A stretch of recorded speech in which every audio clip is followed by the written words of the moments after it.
Oke. Nah, sekarang kita akan fokus kepada tiga permasalahan yang perlu kita menjadi perhatian. Yakni yang pertama adalah kaitan mengenai fiskal.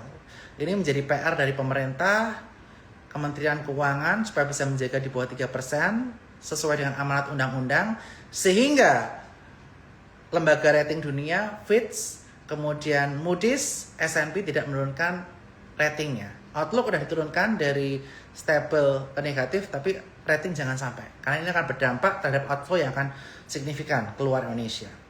Kemudian yang perlu kita perhatikan kedua adalah kaitan mengenai inflasi. Nah, inflasi ini bagaimana pemerintah ini bisa membalance antara supaya keuangan negara kita tetap sehat, tetapi dampak terhadap kenaikan BBM ini tidak terlalu signifikan kepada masyarakat. Saat ini pemerintah masih memberikan subsidi terhadap Pertalite, kemudian solar industri. Tetapi ini bisa tahan berapa lama supaya APBN kita nggak jebol. Nah, itu yang perlu menjadi pemikiran dari pemerintah.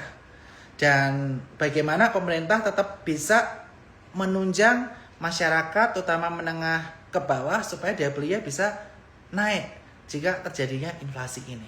Ini PR yang kedua yang perlu diatasi oleh pemerintah dan yang perlu kita perhatikan juga sebagai investor. Dan yang ketiga adalah kaitannya mengenai MSCI. Kalau menurut pandangan saya, MSCI ini potentially review bulan Juni akan cukup baik. Karena proposal Indonesia yang kaitannya mengenai 4, yaitu keterbukaan data di atas 1%, kemudian klien kategori dari 9 ke 39, kemudian kaitannya mengenai free float 15% akan diberlakukan 2029, kemudian kaitan mengenai high shareholder concentration juga udah dirilis. Ini udah sesuai dengan apa yang diminta oleh MSCI.